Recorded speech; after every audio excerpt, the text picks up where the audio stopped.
Everyone, Patrick Wolterman ran into a burning home to rescue people he thought were inside. He died that night 3 years ago, and there was no one inside.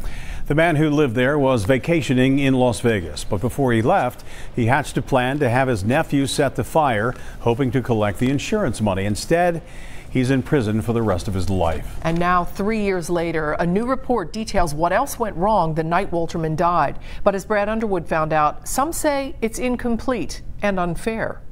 The report from Hamilton's fire chief claims the arson fire, radio communication errors, and mistakes led to the death of firefighter Patrick Wolterman. But it just wasn't complete. It wasn't a full and honest, look at what happened that night. Hamilton Firefighters Union President Lieutenant Tony Harris says the report is flawed and that it leaves out significant factors like budget cuts leading to increased response times for first responders, including the Rapid Assistance Team, which rescues downed firefighters.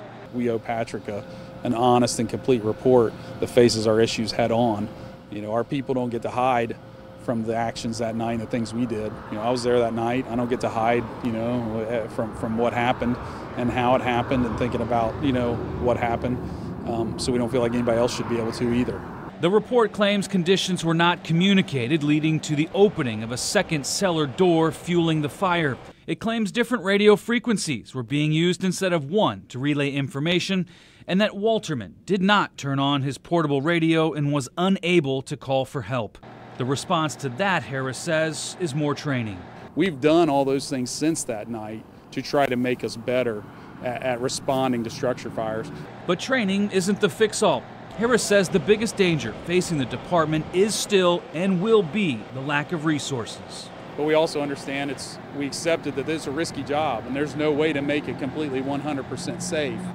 The biggest takeaway we have from this is that the things that we're still lacking in are making us even more dangerous, making us less safe than we normally should be.